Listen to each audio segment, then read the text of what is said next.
Okay, so we're going to be talking about Pavel Buchnevich now. And of course, his cap hit is 5.8 million for this season and next. And I heard this from Frank Saravalli on the DFO rundown the other day, and it's so true. Like, how underrated is Pavel Buchnevich? Talk about a guy who just flies under the radar as a point per game player pretty much every year. He's had a fantastic career. I still can't believe he was traded to St. Louis for Sammy Blais in a second rounder from the Rangers, Chad. And I know. Sammy Blais is back with the St. Louis Blues now. Yep. So that one sticks out like a sore thumb for the Rangers, although they're doing all right. So they won't sweat that one too much. But Buchnevich is a great player, obviously getting a lot of interest. He's got another year left at a very reasonable cap hit for what he does. But as Elliot Friedman said, the line from Doug Armstrong on Buchnevich has been, you can call us, but you're not going to like the price. It's going to be a big price to pay for a player like Pavel Buchnevich. And so where do you have the big Russian winger going? And before that, do you have the return to Washington in the Mantha deal with Vegas? Yes. So first of all, I have Buchnevich going to the Vegas Golden Knights, and that's where Mantha just went. So I hope that there's some extensive salary retention in this deal. Nothing's listed right now. Actually, never mind. 50% retained. So Mantha will cost $2.85 million. But Vegas acquired Mantha from the Caps in exchange for a 2024 second round pick and a 2026 fourth round pick. Okay. And like I said, 50% retained. So that shouldn't be a problem because he's costing under $3 million for Vegas for my deal of Buchnevich to Vegas to go through. So Buchnevich makes 5.8, like you mentioned, for the rest of this season and next. Vegas will have about $9.6 million in deadline day cap space to work with because of their LTIR usage, which, shocker that's happening. And that's if, I think that's just Mark Stone on LTIR for how I got that number. I don't have the armchair GM in front of me for how I calculated that, but I'm pretty sure that was just Mark Stone. And here, here's the thing. Here's why I thought Buchnevich could go to Vegas. I thought Kelly McCrimmon might call up his old buddy, Doug Armstrong, and do a deal very similar to what happened last season. Do you know the deal that I'm talking about, Harp? Sorry, Chadwick, say that again.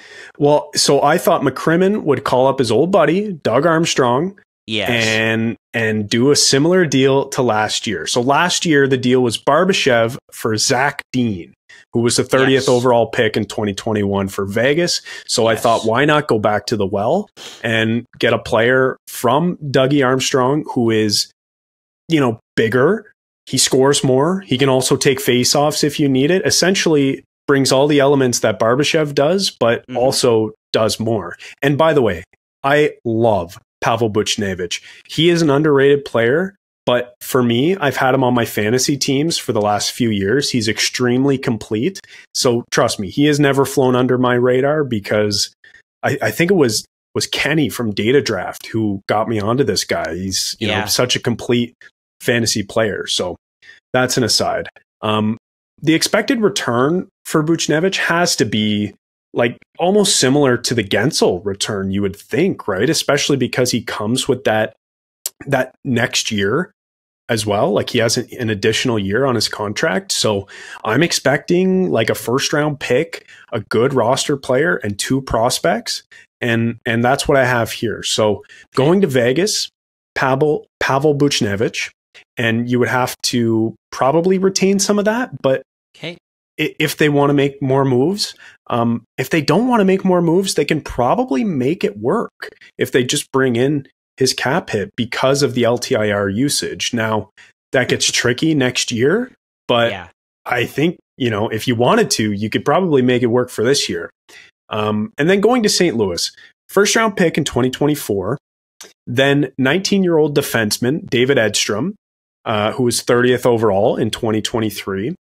And then 21-year-old forward Lucas Cormier, who was a third rounder in 2020. And my rationale for these two prospects in particular is, if you're Vegas, David Edstrom is just 19 years old. You picked him last year in the first round. He's not going to help you in your cap window, like in this window that, you can fit everybody under the cap and you've got your good players locked up. I don't think Edstrom's going to be a needle mover in that time frame. So I think you're okay with moving him. And then for Lucas Cormier, that's a guy who has 18 points in 45 games this year in the AHL. Like I mentioned, he was a third rounder in 2020. I think that's a guy that if you're Vegas, you're willing to not give up, but you're willing to trade him and see what he can do in a new situation. So that's my rationale. That's my value for Buchnevich. What do you think? If you're St. Louis, deal or no deal? I will say deal. And a couple of things. Number one, when we're doing this exercise, you're looking for teams that have made deals in the past, right? And good ones. And I think that was a trade that St. Louis made with Vegas last year that was a very good one. Zach Dean is a very good prospect. And Barbashev obviously helped Vegas win a Stanley Cup. So I think that one could end up being a win-win for both sides. And then in this deal, getting a guy like Cormier, he's a really good puck-moving defenseman. We've seen him before, obviously playing for Team Canada in different international events. And the other prospect that you had in there in Edstrom, who again is another big defender, and we know that Doug Armstrong likes those. And again, getting two defensemen, two really good defensive prospects, I think is important here for the Blues, along with the first-round pick, because I think that Doug Armstrong would like to change his mix on his blue line. And so to get a couple of young guys who are relatively close, Cormier is playing in the American Hockey League with the Henderson Silver Knights, as you mentioned a moment ago. I think that would be a good thing. And another thing too, so it's good for the Blues. I like it. And then it's good for Vegas as well. Number one, they get Buchnevich, who's an unbelievable player, and you have him for another year. But they don't have to part ways with a Brendan Brisson, for example, who's fit in really well and is playing with them on their NHL roster right now. And then they can hang on to some of their other good prospects as well. Danil Chaika is another guy who they drafted. Another one, of course, is Caden Korzak, another good defenseman who they have in their system. He's a right shot D.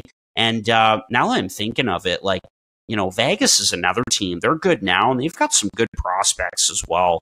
They do some really good scouting, both at the pro level and at the amateur level. So I like this, man. I do. And again, when doing this exercise, when coming up with deals and ideas for deals, you have to look at two teams that have been partners before.